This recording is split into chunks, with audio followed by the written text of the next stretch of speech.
El Evangelio es poder de Dios.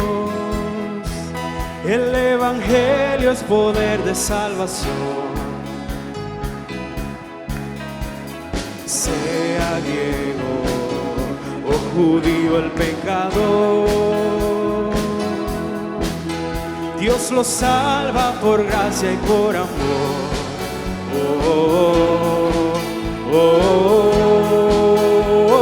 Alcemos nuestras voces. El Evangelio cambia. El Evangelio es poder de Dios. No hay otra esperanza, solo mi Cristo salva. El Evangelio es poder de Dios.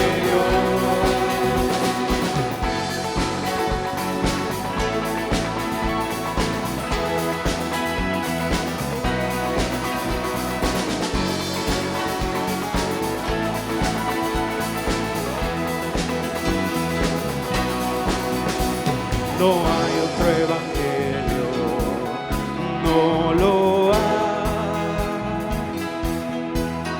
diferente al que Cristo predicó. Ni otro nombre que pueda salvar. Solo en Cristo está la salvación.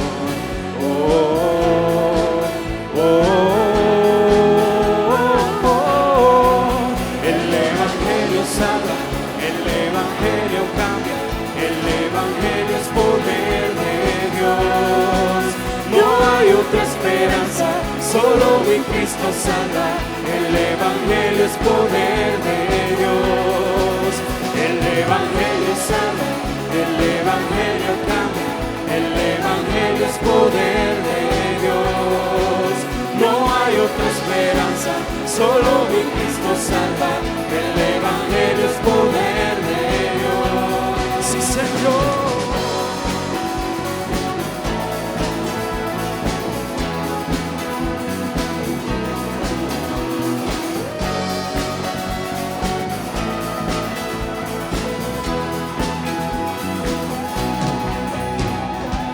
Un solo Dios y un solo mediador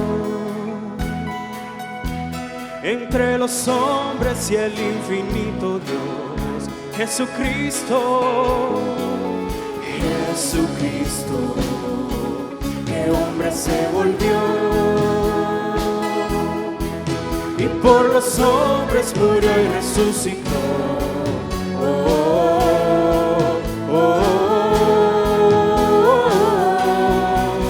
El Evangelio salva, el Evangelio cambia, el Evangelio es poder de Dios. No hay otra esperanza, solo mi Cristo salva. El Evangelio es poder de Dios. El Evangelio salva, El Evangelio cambia. El Evangelio es poder de Dios. no hay otra esperanza, solo mi Cristo salva. El Evangelio es poder de Dios.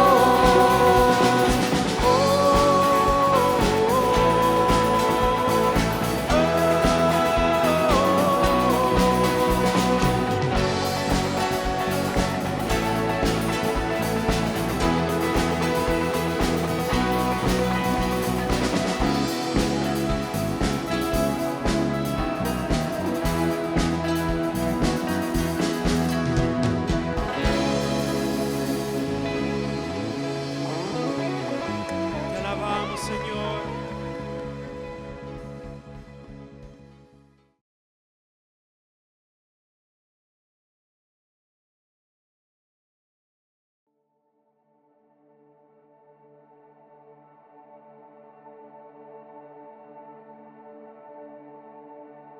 Alfa y Omega, el que era, es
Saludos, hermanos, amigos. Qué bueno que podemos de nuevo sentarnos alrededor de la palabra de Dios. La Biblia tiene 66 libros. Hemos visto el libro de Jonás, de modo que hay mucho para nuestras vidas todavía. Y qué bueno que así sea. Ya han pasado las semanas, los días, y al parecer nos acercamos más al desenlace de este tiempo de cuarentena. Como dijo el apóstol Pablo escribiendo a los romanos en el capítulo 13, él le dijo: hoy está más cerca vuestra salvación que aquel día en que creísteis. Y podemos parafrasear a Pablo diciendo: hoy está más cerca de salir de este tiempo de cuarentena que el día que inició, por supuesto. En esta oportunidad vamos a la primera carta del apóstol Pedro.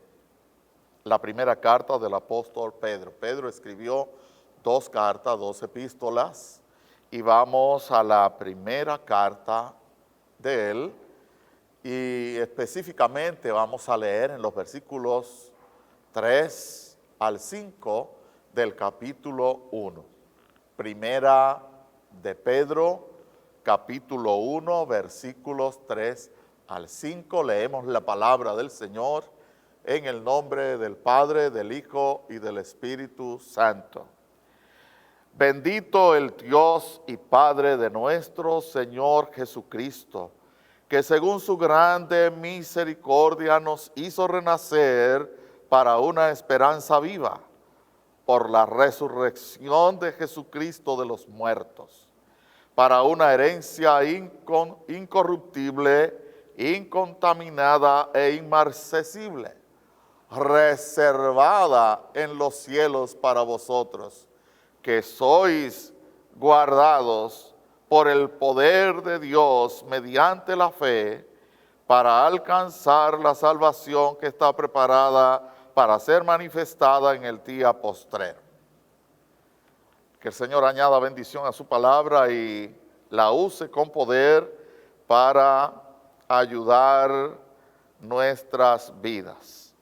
Padre, te damos gracias en el nombre de Jesús. Estamos agradecidos porque hasta aquí tú nos has ayudado, y tu promesa no es solamente hasta aquí. Tú no llegas solamente hasta hoy. Tú estarás con nosotros todos los días hasta el fin del mundo, conforme a tus promesas. De modo, Señor, que eso nos llena de alegría, de gozo, de fuerza, de entusiasmo, y además nos da las fuerzas, el ímpetu, el impulso para continuar proclamando tu palabra para beneficio de muchos. Que así sea, Señor, en esta oportunidad, que muchos sean tocados, bendecidos, edificados por tu santa palabra, Señor. Sé con este siervo tuyo, inútil por demás. Te ruego que me asistas con el poder del Espíritu Santo y que te glorifiques, Señor, en todos nuestros hermanos y amigos. En el nombre de Jesús te lo rogamos con gracias. Amén. Hace un buen tiempo conocí a alguien que abrió una cuenta bancaria en la que iba depositando sus pequeños ahorros con la esperanza de comprar una casa propia y dejar de pagar alquiler. Se trata de un hecho real. No es una historieta. Se trata de algo real que conocí a la persona, conocí el hecho. Y es posible que algunos de ustedes que me están escuchando en esta oportunidad sepan también de esta historia, conozcan algo de esta historia. Esa persona se esforzaba mucho por economizar el mínimo centavo. No compraba en los colmados, sino que iba directamente al mercado muy temprano, no para comprarle a los mercaderes, sino para esperar a los productores, a los campesinos que venían con los productos frescos, y no solo eso, sino que los conseguía mucho más baratos. Compraba cabezas de cerdo para no gastar mucho, pues con una cabeza de cerdo tenía carne y tenía manteca, tenía aceite, y lo conseguía, repito, a muy buen precio. Sembraba casi de todo en el patio de su casa para producir verduras, especias, todas esas cosas necesarias para condimentar los alimentos y algo más. Remendaba su ropa y reclavaba los zapatos con puntillas, como en aquel tiempo. Él se privaba, se abstenía de cualquier lujo y de cualquier entretenimiento, salía poco. El hecho era no gastar en asuntos que no fueran estrictamente necesarios. No gastar en asuntos que no fueran estrictamente necesarios. Él no quería gastar en asuntos que no tuvieran esa prioridad. Al pasar los años, como es natural, él fue a retirar una partida de su dinero, de su cuenta, para comprar un solar. ¡Oh, sorpresa! La cuenta había sido abierta a nombre de la cajera. La cajera que lo atendió abrió la cuenta no a nombre del cliente, sino a nombre de sí misma.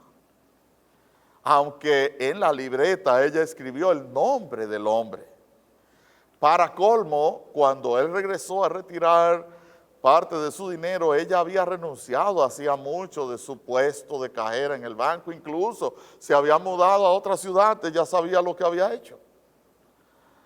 Por supuesto, fue algo muy triste, algo muy desesperanzador, puesto que aquel individuo tenía una gran esperanza y creyó que estaba a punto ya de iniciar a concretar su esperanza, pero resultó que no. Resultó que era una esperanza insegura, una esperanza incierta, una esperanza que se desvaneció en aquel mismo momento. Sin embargo, a diferencia de eso, en el texto que acabamos de leer en 1 de Pedro 1, 3 al 5, se registra una esperanza mucho más segura. Una esperanza segura, totalmente segura. ¿Y cómo podemos nosotros saber que esa esperanza que se describe en 1 de Pedro, capítulo 1, versículos 3 al 5, es tan segura? Bueno, revisando sus características, estudiando, analizando las características de esa esperanza segura. Y a eso los invito, hermanos y amigos, que me acompañen a revisar cuáles son las características de esa esperanza. La primera característica es: la esperanza más segura no muere. Esta esperanza de la que habla el apóstol Pedro en estos versículos no muere. Es una esperanza viva, es una esperanza que no muere. Cuando el apóstol Pedro escribió estos versículos, estas palabras, cuando escribió esta primera carta alrededor del año 63 de nuestra era, la iglesia de Cristo en aquella época estaba pasando por una prueba no pequeña, por una prueba sumamente difícil, atroz, terrible, porque la iglesia estaba siendo perseguida por el imperio. De hecho, en el primer versículo de este mismo capítulo 1, dice que la carta está dirigida a los expatriados en la dispersión. Pedro se dirige a los expatriados, o sea, a los que habían sido expulsados de su propia patria. que están en la dispersión, es decir, no estaban en un solo lugar, en una sola nación, en una colonia, estaban dispersos en todas las naciones, posiblemente bajo el cielo. Es decir, él escribió a los creyentes esparcidos por todo el mundo a causa de aquella gran persecución imperial en contra del cristianismo. Incluso en el versículo 12 del capítulo 4 de esta misma primera carta, dice que aquellos hermanos dispersos, expatriados, estaban bajo el fuego de la prueba. Así lo describe el apóstol. Describe esta prueba como si fuera fuego sobre ellos. Y dice que estaban bajo el fuego de prueba, para que tengamos una idea de la magnitud y del alcance y de la profundidad que tenía aquella situación. Sin embargo, lejos de quejarse, lejos de cuestionar a Dios por aquella gran adversidad, lejos de cuestionar al Señor por aquella situación tan extraña, en aquellos días, Pedro alabó al Señor al inicio del versículo 3. Note cómo Pedro inicia el versículo 3. Él dice, bendito el Dios y Padre de nuestro Señor Jesucristo.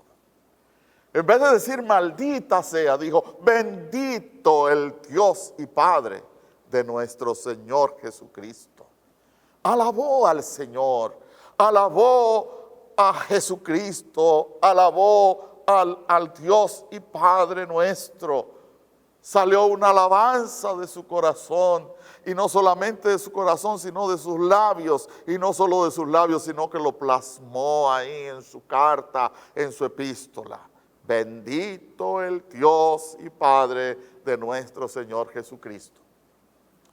¿Qué hacemos nosotros en los momentos difíciles? ¿Maldecir o bendecir? Ojalá que pudiéramos bendecir siempre, porque nosotros los creyentes somos bendecidos por Dios para bendecir. Escuche bien, bendecidos para bendecir. ¿Y qué razón tenía Pedro? ¿O qué razón pudiera tener cualquier persona, cualquier hermano, para alabar al Señor aún en medio de tantas dificultades? ¿Qué razón habrá para salir con exclamar con una alabanza a Dios en medio de una situación tan tétrica, tan caótica, tan oscura, tan adversa? En medio de una expatriación, en medio de países extraños, culturas extrañas, pasando hambre, necesidad. ¿Qué razón tan grande se puede tener para alabar a Dios en medio de cualquier circunstancia? El final del versículo 3 tiene la respuesta. Escuche cómo sigue diciendo el versículo 3, que según su grande misericordia, refiriéndose a Dios por supuesto, que según su grande misericordia nos hizo renacer para una esperanza viva por la resurrección de Jesucristo de los muertos. De manera que la primera causa para la adoración, la primera causa profunda, fuerte, causa mayor, de envergadura que vemos aquí para alabar a Dios, para adorar a Dios en medio de cualquier dificultad, es la misericordia divina. La misericordia de Dios para con nosotros, según la cual, según esa misericordia, en lugar de la muerte que merecíamos a causa de nuestros pecados, Dios nos ofrece una vida inmerecida, una vida que no merecemos, una bendición que no merecemos, vida en Cristo. Bendito sea el nombre del Señor, haciéndonos renacer o haciéndonos nacer de nuevo por medio del Señor Jesucristo. De manera que la primera causa para alabar a Dios en medio de la dispersión, en medio de la expatriación, para aquellos hermanos era y debe ser para nosotros también la misericordia divina. La misericordia divina según la cual en lugar de la muerte que merecemos por nuestros pecados, Dios nos ofrece una vida que no merecemos. Dios nos ofrece una salvación que no merecemos. Dios nos ofrece una bendición gloriosa y maravillosa que no merecemos a causa de su misericordia, haciéndonos por supuesto renacer o nacer de nuevo por medio del Señor Jesucristo. Pero no solamente nos hizo renacer y ya, no solamente nos hizo nacer de nuevo y ya, sino que el mismo texto declara el propósito de ese nuevo nacimiento, cuando agrega para una esperanza viva por la resurrección de Jesucristo de los muertos. No para una esperanza muerta, sustentada en cosas muertas o en promesas vanas y vacías, no. No en promesas vanas y vacías como las de Mahoma, como las de Confucio en China, como las de Buda y como las de muchos líderes políticos y religiosos. No es así la esperanza que tenemos en Dios, sino que Él nos hizo renacer para una esperanza viva que no se fundamenta en cualquier cosa de la vida común, sino en la vida del Cristo resucitado.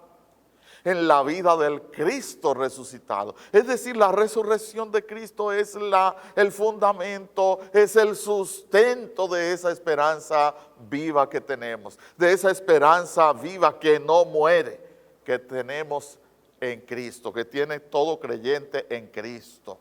Porque Cristo fue el primero en morir y levantarse para no morir más, pues la tumba no lo pudo retener.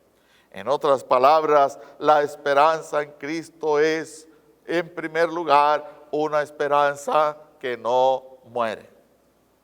La segunda característica de esta esperanza tan segura es que no se mohosea. Es una esperanza que no se mohosea. Por supuesto, no se trata solo de una esperanza viva que no muere. Pues el verso 4 agrega que en Cristo tenemos una herencia incorruptible.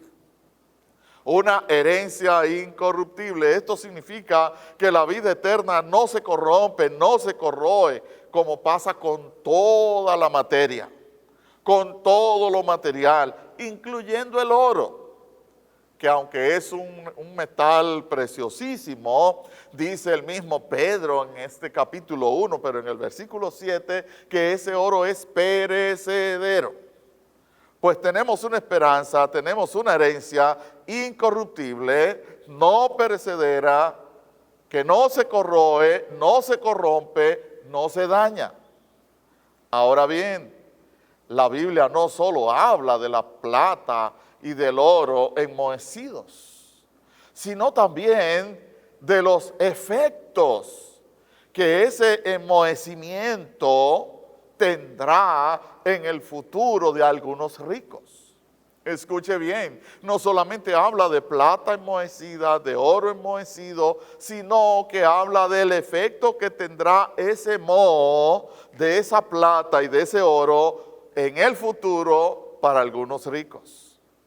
En ese sentido, debemos leer un texto muy interesante que encontramos en Santiago, en la epístola del apóstol Santiago, el capítulo 5, versículo 3, dice, vuestro oro y plata están enmohecidos.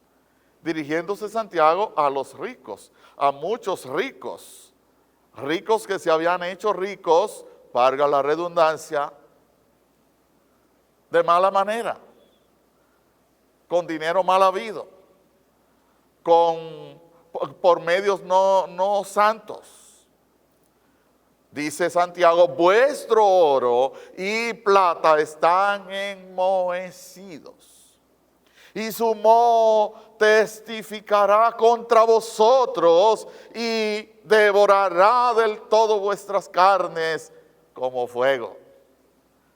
Es decir, el moho del dinero mal habido, el moho de la plata y del oro mal habidos, será un testigo en contra de sus dueños.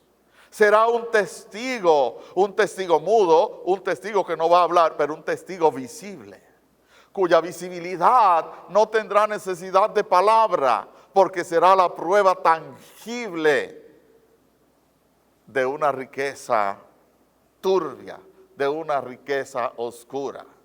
Y eso ocurrirá en el tribunal divino, ante el tribunal de Dios, donde no hay soborno, donde no hay fiscales que se vendan, donde no hay jueces que sean sobornables ni nada de eso.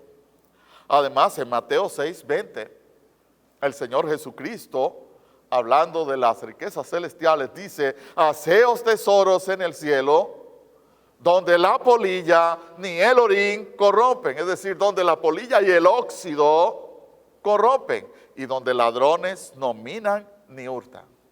Qué interesante. Haceos tesoros en el cielo, donde la polilla ni el óxido o el orín corrompen, ni ladrones minan ni hurtan. Como se puede ver, según el Señor Jesucristo, hay dos peligros que amenazan los tesoros y las esperanzas terrenales. Dos peligros.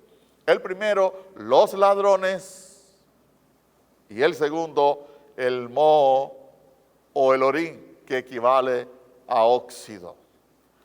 Por esa causa, en la modificación del 2010 a la Constitución Dominicana, tuvieron que arreglar el artículo referente al himno nacional.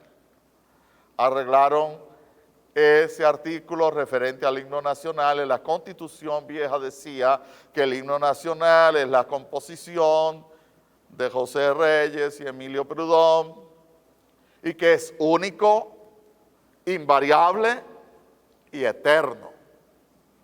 Pero en la reforma del 2010 tuvieron que quitar la palabra eterno. ¿Por qué? Porque se dieron cuenta que era demasiado pretencioso. Se dieron cuenta que eso era algo demasiado arrogante, decir que nuestro himno nacional es eterno. No, menos mal que cayeron en cuenta que debajo del sol todas las cosas son pasajeras y que el único eterno es Dios y la vida que Él ofrece a través de Jesucristo. Obviamente, en esta tierra todo se acaba y se gasta. Todo se daña y se corrompe, todo se corroe y se mohosea, incluyendo los billetes, que son llamados por algunos como los mohosos. La tercera característica es la esperanza más segura no se mancha. La esperanza más segura no se mancha. Volviendo al versículo 4 de 1 de Pedro 1, vemos que la esperanza más segura, además de incorruptible, es incontaminada. Incontaminada, que equivale a decir que está libre de toda contaminación. Libre de toda contaminación. Así es la esperanza del creyente, libre de toda contaminación. Todos sabemos lo que significa contaminación. Todos sabemos que la contaminación es un problema permanente a nivel mundial. Un problema con el cual la humanidad está luchando hace mucho tiempo. Por ejemplo, hace solo 50 años, y ustedes que me escuchan lo saben, hace apenas 50 años que el agua de los ríos nuestros era potable, se podía tomar. Solo 50 años. Pero ahora, en algunos casos, esa agua de nuestros ríos ni siquiera sirve para bañarse. ¿A causa de qué? De la contaminación. Cada vez más, las grandes ciudades y aún las pequeñas son mucho más asfixiantes a causa del dióxido de carbono o por el humo de algún vertedero que algún bellaco encendió. Incluso las medidas sanitarias en las cuales nos encontramos inmersos son por la contaminación. El ambiente está contaminado, Higüey está contaminado, la República Dominicana, el mundo entero, todo está contaminado. El agua, el aire, el ambiente, absolutamente todo. Obviamente, la contaminación referida en 1 de Pedro 1:4 es de tipo moral. Es de tipo moral, ya que en ese texto, en ese pasaje, se hace un contraste entre los bienes terrenales y los bienes celestiales. De modo que la corrupción que se menciona ahí es de tipo moral. Por consiguiente, por más limpias que sean las riquezas terrenales, alguna contaminación tienen, hermanos y amigos. Por limpia que sean tus riquezas o tus bienes, y todos tenemos algún bien, por limpios que sean nuestros bienes y nuestras cosas, alguna contaminación moral tienen. ¿Y cuál es el fundamento para hacer una afirmación tan radical, tan contundente, tan categórica? Bueno, es que los mismos seres humanos estamos contaminados por el pecado. Y aún nuestras mejores obras están contaminadas, como dice Isaías 64:6, que nuestras obras, nuestras justicias son como suciedad y como trapo de inmundicia. Y si el mismo ser humano está contaminado a causa del pecado, sus propiedades, sus cosas, sus bienes, sus riquezas, muchas o pocas, alguna mancha tienen. Es más, la versión Dios habla hoy, o versión popular como algunos la llaman, en lugar de usar el adjetivo incontaminada, dice que nuestra esperanza en los cielos es algo que no puede mancharse. Es decir, usa la palabra mancha, es algo que no puede mancharse. De ahí que la tercera característica de la esperanza más segura es que no se mancha. La cuarta característica es la siguiente: la esperanza más segura no se marchita. No se marchita. Es posible que algunos de los que me están escuchando sean buenos gerentes. Por supuesto. Hay entre todos los que están escuchando buenos gerentes y excelentes administradores. Y por esas cualidades es posible que sus bienes nunca serán afectados, nunca van a perecer, nunca van a ser objeto del robo, del hurto, del moho, ni de ninguna de esas cosas. Ojalá sea así.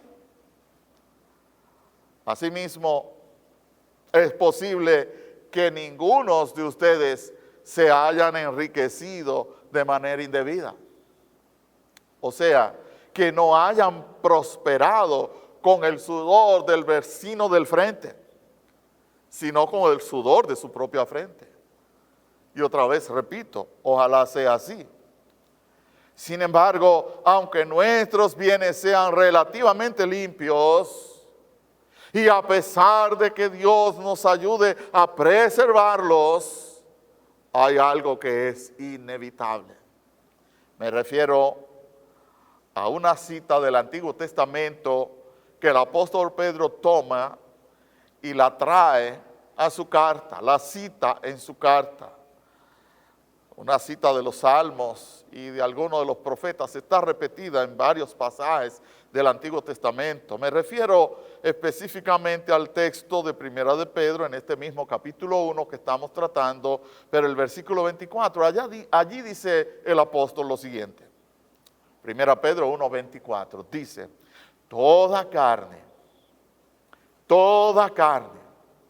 es como hierba, y toda la gloria del hombre como la flor de la hierba. Y concluye ese versículo diciendo, la hierba se seca y la flor se cae. Por supuesto, pienso que nadie tiene duda de lo que ocurre con nuestras vidas con el paso de los años. Pienso que nadie tiene duda de eso. Quizá los jovencitos, los niños, los adolescentes pudieran tener duda en cuanto a ellos mismos, pero a su alrededor tienen bastante evidencia. Con los años vienen las enfermedades, disminuyen las fuerzas, las facultades, ¿verdad?, se atrofian, se afectan los oídos, se afecta la vista. En fin, todos los días nos vamos marchitando. Cada día que pasa nos vamos marchitando más y más. Y si usted lo duda, tome una foto de 10, 15 o 20 años atrás. Una foto suya de 10, 15 o 20 años atrás. Y súbala a las redes sociales al lado de una reciente. A ver qué va a decir la gente. Lo mínimo que va a decir, un antes y un después. En contraste con todo eso, en contraste con el desgaste físico, en contraste con la pérdida de las fuerzas, en contraste con un cuerpo que se va marchitando con el paso de los días y de los años. En la última parte del versículo 4, Pedro dice que la esperanza que tenemos en los cielos es inmarcesible. Inmarcesible, es incorruptible, incontaminada y ahora inmarcesible. ¿Y qué significa eso? Que no se marchita. Aleluya. Gloria a Dios. Tenemos en los cielos una esperanza inmarcesible. Es decir, que no se marchita. Porque no está conectada a la hierba, está conectada a Dios, que nunca perece. Bendito sea su nombre. Dicho de otro modo, la cuarta característica de la esperanza más segura es que no se marchita. Y en resumen, podemos decir que la esperanza más segura es viva, no muere. No se mocea, no se mancha, no se marchita. Gloria a Dios. En conclusión, a lo mejor usted no lo haya hecho, ni piense hacerlo, ni tenga la oportunidad de hacerlo, pero posiblemente ha escuchado que algunas personas guardan parte de su fortuna en otros países, porque allí entienden que está mucho más segura. Allí entienden que hay mucho más seguridad. Pero ahora mismo no hay seguridad en ningún sitio, hermanos y amigos. Y mucho menos habrá en el futuro. La gente está esperando volver a la normalidad. No volvemos a la normalidad. Volveremos a otra experiencia diferente a la pasada. No a la normalidad pasada. Y más allá en el futuro escatológico, dice el mismo Pedro en el versículo 10 del capítulo 3, pero de su segunda carta, oiga qué dice Pedro. Pero el día del Señor vendrá como ladrón en la noche, en el cual los cielos pasarán con grande estruendo, y los elementos ardiendo serán deshechos, y la tierra y las obras que en ella hay serán quemadas. Escuche estas palabras, amigo. Escuche esta palabra, hermano, hermana. Ese día no está muy lejano. Pero el día del Señor vendrá. Pedro lo describe como el día del Señor. El día del Señor, es decir, el día de su venganza, el día del juicio, el día de la definición de todo. El día del Señor vendrá por sorpresa, dice, como ladrón en la noche, en el cual los cielos pasarán con grande estruendo, y los elementos ardiendo serán deshechos, y la tierra y las obras que en ella hay serán quemados. Por tanto, amados hermanos y amigos, debemos asegurarnos bien que lo que Dios nos ha dado o nos dé de aquí en adelante, debemos usarlo de la mejor manera para su gloria, para la gloria de Dios. Todo lo que tenemos debe ser usado para la gloria de Dios, porque todo lo que tenemos lo recibimos de sus manos. Dijo Salomón en aquella gran oración de dedicación, o David más bien dijo, cuando se recolectó la ofrenda para la construcción del templo tan abundante, él dijo, nada es nuestro, todo es tuyo, Señor. Todo es tuyo, y de lo recibido de tus manos es que te damos.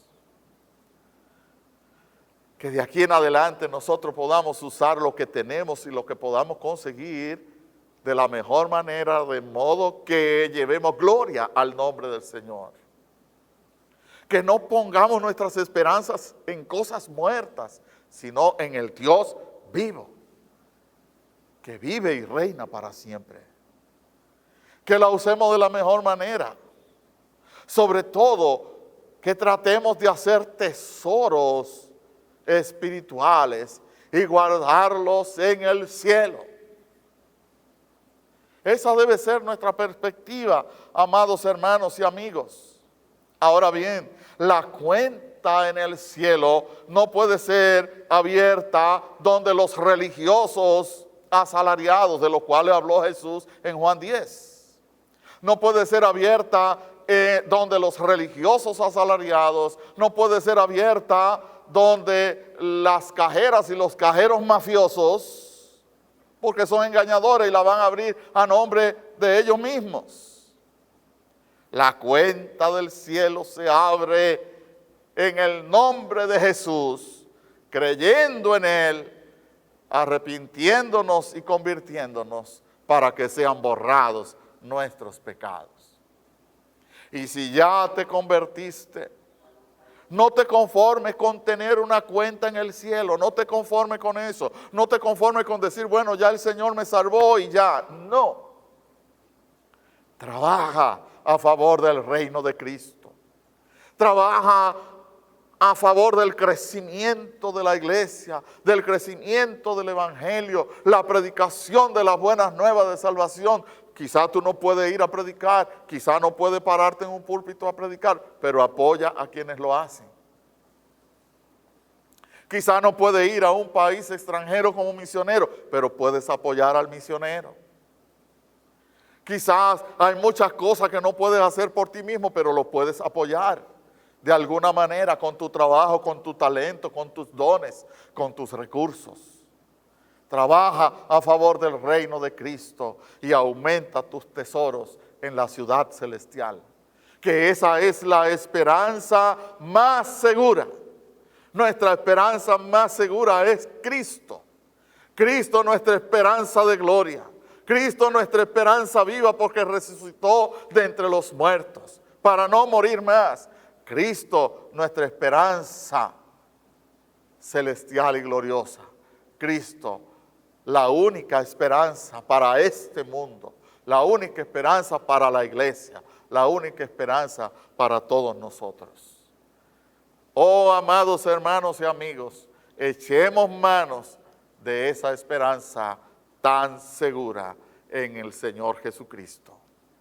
Que Dios te bendiga, que Dios te ayude y que Dios nos guíe siempre por medio de su palabra y de su Espíritu. Oremos. Señor, te damos gracias por tu palabra. Gracias porque ellas son gloriosas, maravillosas, siempre tienen un mensaje actualizado, un mensaje pertinente, necesario. Oh Señor, el mensaje que necesitan nuestros oídos, el mensaje que necesita nuestro corazón, el mensaje que necesita nuestra alma. Confórtanos por tu palabra, ayúdanos a poner nuestras esperanzas no en las cosas pasajeras, no en este mundo, no en las cosas que perecen, sino en aquellas que permanecen para siempre. En Cristo Jesús te lo pedimos y te damos las gracias. Amén.